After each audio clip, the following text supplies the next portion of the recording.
listeners, thanks for joining in. Welcome to another HRO Today educational podcast. In this series, we aim to provide you the latest workforce management approaches and best practices in HR. I'm Debbie Bolla, Vice President and Editorial Director of HRO Today magazine. A positive candidate experience can have a real impact on an organization's hiring efforts. Today's savvy job seekers are interested in things like company culture, diversity and inclusion initiatives, learning and development programs, and understanding what it's really like to work at an organization. But only 30% of respondents report having a great candidate experience, according to this year's North American Candidate Experience Research Report. So there is work to be done. Luckily, I have an expert here with me today who is going to share some advice and proven strategies. Chad Creamer is Executive Director, North America of Page Outsourcing. With more than 25 years of experience in the staffing industry, Chad is currently leading the expansion of Page Outsourcing, part of the Page Group, a global staffing leader with more than 8,000 employees worldwide. He currently oversees all operations, delivery function, and new partnership growth. Thanks, Chad, for joining me to share some of your insight. Let's begin by explaining why in the current landscape is it so important to be an employer of choice? Hi, Debbie, and thanks for having me. It's interesting. It's a great question. I think one of the most overused phrases in talent acquisition is the war for talent, right?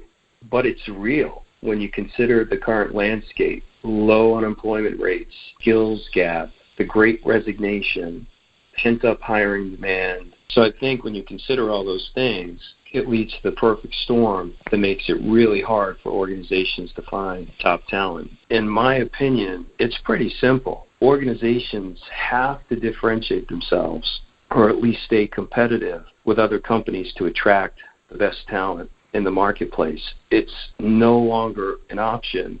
It's a necessity. Finding quality people is really, really hard in our current state. Organizations must showcase why someone would want to work for them. I really hope and I pray the days of hiring managers asking the question, why should I hire you, are long gone. Candidates are in the driver's seat and they want to know why they should work for you and what it will mean to them personally and professionally from a career development and a career growth perspective. And so the benefits to an organization are simple. You're hiring the right people to help drive your organizational performance while increasing your company productivity. It's making sure that you're winning the war of talent in this very competitive landscape. So what role does a positive candidate experience play? A positive candidate experience, it's critical. The candidate experience or journey gives the applicant a sense of what it is going to be like if they come to work for you. So from an attraction standpoint, it enhances your employment brand. Good news travels fast. Bad news travels faster. So if you're an organization that's promoting a positive candidate experience, that's going to spread like wildfire throughout the marketplace, and people are going to want to apply. It's that simple. And then if you're attracting the right people into that process, that should lend to higher conversion rates of bringing people on board as they're looking at competitive opportunities with other organizations. So what steps should organizations take to ensure they have the right processes in place to attract today's top candidates? Another great question. I think it's really, really important for organizations to first self-assess what their current process is, what their current state looks like, and identify where there are opportunities to improve based on that research. The good news is I think a lot of organizations understand where there are pitfalls, right? They're hearing it from candidates. They're hearing it internally from TA and HR and where some of the gaps are. But the first thing you have to do is honestly just be open and do that self-assessment. The other thing is you should absolutely benchmark against other organizations that are set the gold standard from a best practice standpoint and adopt some of those things as fit to purpose for your organization. It's also really critical to understand what's important to the people you are hiring from an employment standpoint, right? And we know, whether it's Gen X, Millennials, Gen Z, there's all different drivers to that ideal persona that you're looking to bring into your organization. DE&I philosophies, salaries and benefits, of course, but things like corporate social responsibility, work-life balance, do you offer remote work? All those things are really, really critical when you're trying to understand who your target audience is and what are going to be the things that get them excited about a career opportunity with your organization. A couple of the other things, you really have to make the application process easy. I'll share something with you. We were working with a client. They asked us to help with retail hiring. And when we looked at the actual application process, it was crazy. It was 10 application pages, 100 clicks in the ATS. It wasn't mobile enabled. And we sat there and we said, who is going to take the time to actually go through that process? And the answer is probably very few people. And so when you're thinking about making that application process easy and simplified, it's really, really critical because of the things we've talked about before and people having choices and how competitive the landscape is. Educating and training hiring managers on the current staffing state and climate is really, really critical. Recently, we had a client come to us with a major concern that over the last year or so, they promoted tons of new hiring managers. Many of them never really even had to hire before. And their concern was, based on the hiring volumes that were going to take place over the next several quarters, they just didn't think their hiring managers had the tool set to understand what it takes to bring people on board to this volume. And so we were able to work with that client and create some hiring manager videos that address things like best-in-class process, timelines for getting people through that process, evaluating the right skill sets that aligns to their corporate DNA. So it's really critical to make sure the hiring managers understand that there is a war for talent. It's really, really hard to get people engaged. And so once you get them engaged, what's that process you're going to follow to get them excited about your opportunity? And that's why the hiring manager training is really important. I'll share another story with you. A few years back, we were supporting a client for high-volume sales professionals. And one of the challenges that we faced were, think about it, sales leaders, sales managers oftentimes are out in the field closing business with their sales reps, right? We get it.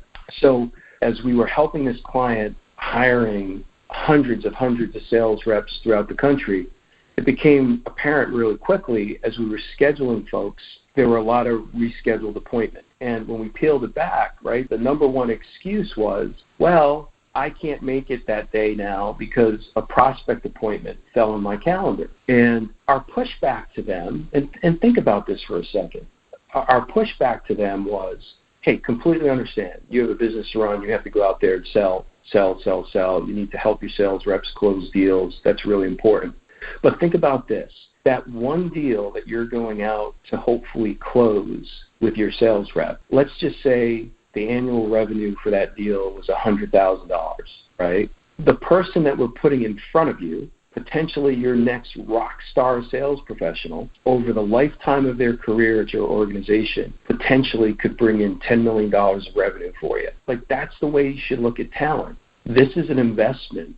And if you're bringing in the right people and your expectations are they're going to perform at a certain level, there's an argument the most important thing not only any sales leader should be doing, any hiring manager should be doing, is making themselves available to interview rock star performers that are interested in your organization. The hiring manager education piece of some of the things organizations can do to ensure that a right process is in place to attract the right talent, it's a must. And the good news about that is, whether you're a large organization with many resources and deep pockets, or whether you're a smaller organization with limited resources and no funds, this is something that can be done immediately.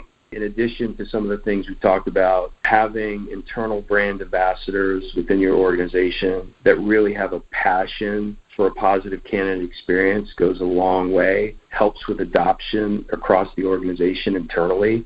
Building talent communities that are two-way, bi-directional, segmented by role type really helps with employer branding in the marketplace. and helping you attract that talent. It's not just occasionally sending out communication to the candidate base. It's literally having that bi-directional interaction where people are getting informed on roles that are coming available, as well as corporate initiatives around social responsibility, DE&I, et cetera, to help educate them on why they may think of that company as an employer of choice. And then obviously, I think just to test all this stuff, implementing candidate surveys, right? Understanding what the candidates are saying as you're going through the process is just a mechanism of seeing and receiving feedback as to what works, what doesn't work. So by being proactive, how will this help in building a talent pipeline and getting ahead of competitors? When I think about how will this help build a talent pipeline and getting a company to be ahead of the competition, first and foremost, it just increases your employer brand in the marketplace. So more people can understand your company values, corporate social responsibility, what your DE&I strategy is, and they get a good sense of whether or not this is an organization that they want to be a part of. And by doing so, I think it improves the chances of people that engage with you to go through that journey, as long as your EVP and your employer brand is consistent throughout the interview process and people feel like what they thought of the company actually mirrors fact as they're going through that interview process and engaging with hiring managers and talking to different people within the organization. As long as they feel those two match, then you have a greater chance of converting those people going through that process to become your next rock star. Also, I think having a better process and candidate experience in play just overall reduces time to fill, and it also increases retention by making sure that you truly are targeting and marketing to the ideal personas that you know will have success within your organization. If people have clear expectations of roles and responsibility and what performance expectations they have and what the company is all about, it just increases the chance that they're going to stay longer term. Having the right processes in place that help increase retention rates is critical to winning today's war for talent. That's some great advice. Thanks, Chad. Until next time, listeners, I'm Debbie Bolla.